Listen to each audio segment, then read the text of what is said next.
Hi friends, welcome to my YouTube channel Sanjay Academy. आज हम लोग सीडीपी का जो चैप्टर है संज्ञान और संवेग, इसके बारे में पढ़ने वाले हैं। आज मेरी व्हाइट बोर्ड पर पहली क्लास है, तो राइटिंग बहुत ज़्यादा अच्छी नहीं है, बट ठीक है, मैनेज कर लेना। तो ये संज्ञान और संवेग जो टॉपिक है बहुत ज़्यादा इम्पोर्टेंट टॉपिक है।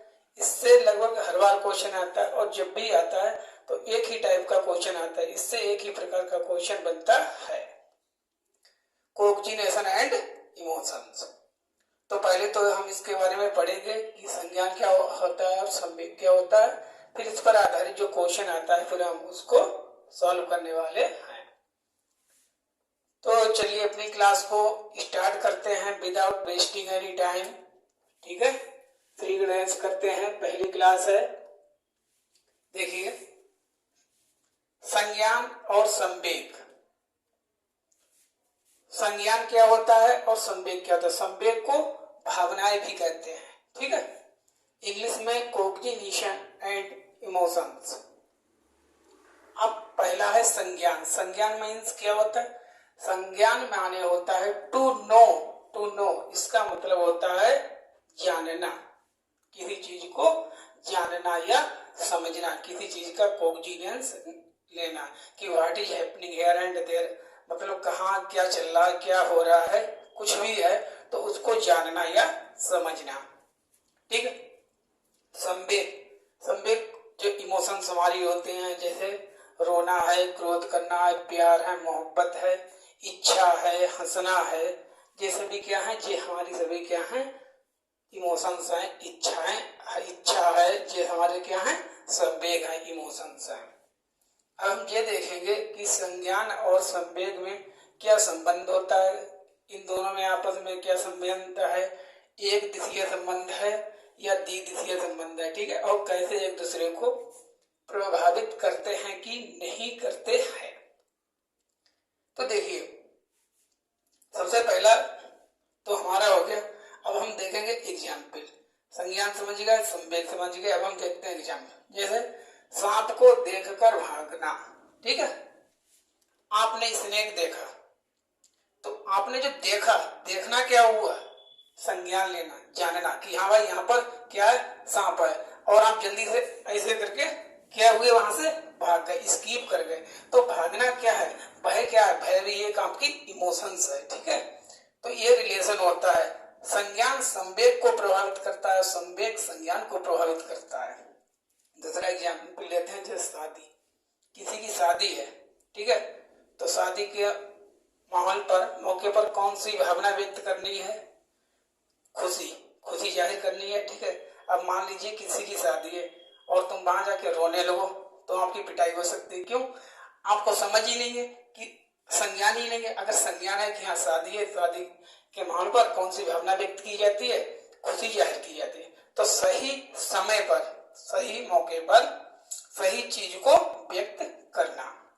अब मौत, अब मान लीजिए किसी की डेथ हो गई है, मातम छाया हुआ है, आप जाओ वहां जोर जोर से हंसने लगो, तो आपको क्या है, आपको संज्ञान ही नहीं है, आपको समझ नहीं है कि क्या करना चाहिए। तो वहां पर मातम मनाया जाता है, वहां पर दुख व्यक्त किया जाता है। तो स्थिति क्या है, स्थिति या डेथ। ठीक है, संज्ञान तुमने ले लिया कि यहाँ किसी की डेथ हो, तो भावना आपने कौन सी व्यक्त की, दुख। तो ऐसे स्थिति भावना को प्रभावित करती है और भावना स्थिति को प्रभावित करती है। आज के बाद आपको इस टॉपिक को पढ़ना नहीं होगा, बहुत छोटा टॉपिक है, और एक क्वेश्चन आता है, चाहे वो आपका पेपर फर्स्ट हो या सेकेंड हो, और टेट है, सुपर टेट है, सभी के लिए इंपॉर्टेंट टॉपिक है। ठीक है, जैसे रिजल्ट है, मान लीजिए आपने अपना सी टेट का रिजल्ट देखा, अगर आप पास हो गए तो आप क्या बनाएंगे, खुशी बनाएंगे। ठीक है, तो रिजल्ट देखना क्या है, संज्ञान लेना, और हंसना या रोना ये क्या है, दुखी, मतलब भावना। अगर पास हो गए, ठीक है, तब आप क्या होंगे, खुशी हो जाएंगे, तो आपने कौन सी भावना व्यक्त की, खुश होना। अगर मान लीजिए भाई देवे आपका रिजल्ट पास ना होकर कुछ और आया, ठीक है, पास नहीं हो पाए, तब आप हंसेंगे थोड़ी, तब आप वहां पर दुख व्यक्त करें कि क्यों मैं फेल हो गया, क्या बात है। ठीक है, तो देखना है संज्ञान, और जो भावना व्यक्त करते हैं उसे कहते हैं हम संवेग। ठीक है, इतनी बात क्लियर हो गई। चलिए आगे चलते हैं।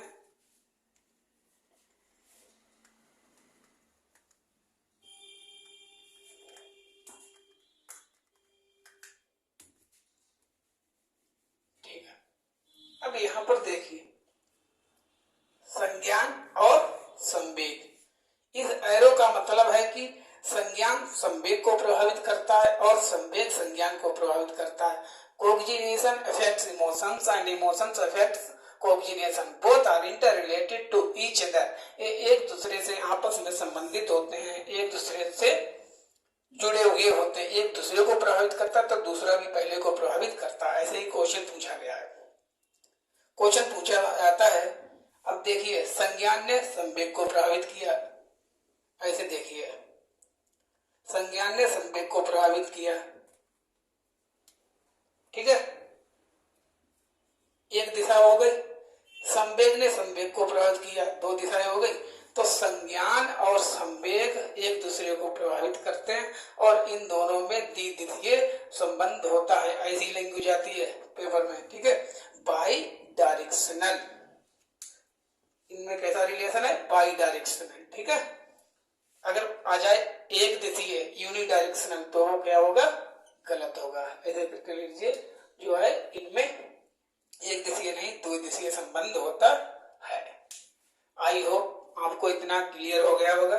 चलिए मूव फॉरवर्ड, आगे चलते हैं। अब आपको क्या लिखना है, क्या ध्यान रखना? Cognition and emotions are inter related और इंटरवोवेन।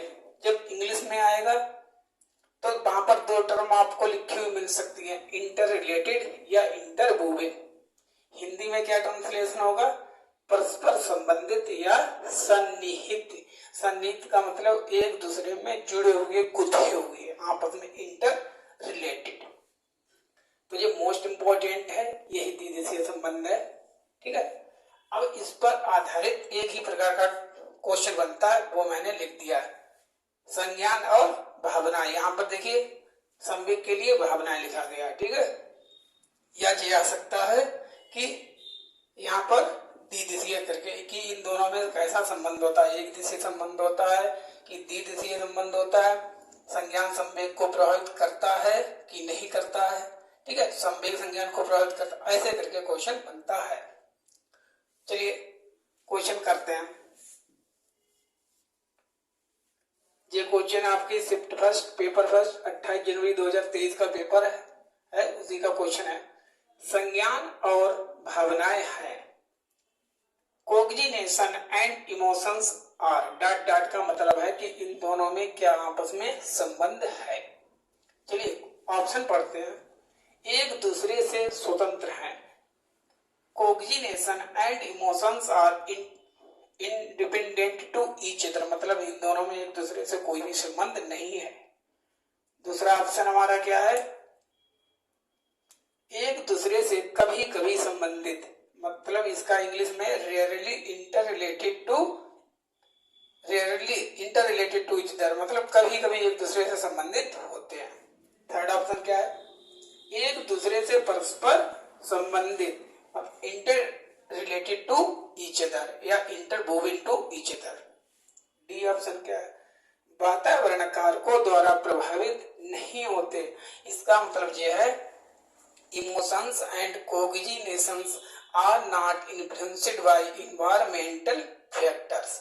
तो क्या ऐसा है? तो बताइए आप लोग कि इन दोनों में संज्ञान और संवेग में क्या संबंध होता है? ये इंटर रिलेटेड होते हैं, परस्पर एक दूसरे से संबंधित होते हैं। आज के बाद इस टॉपिक को कभी मत पढ़ना, बस पेपर के टाइम एक बार एक दो इसकी क्वेश्चन की प्रैक्टिस कर लेना। इससे बाहर इसमें क्वेश्चन नहीं आएगा, आता ही नहीं है। ठीक है, लास्ट ईयर में अभी तक तो नहीं पूछा गया। चलिए अपनी क्लास को कंप्लीट करते हैं। कोई भी आपका डाउट है तो आप हमसे पूछ सकते हैं। क्लास को कंप्लीट करते हैं। Thank you for watching.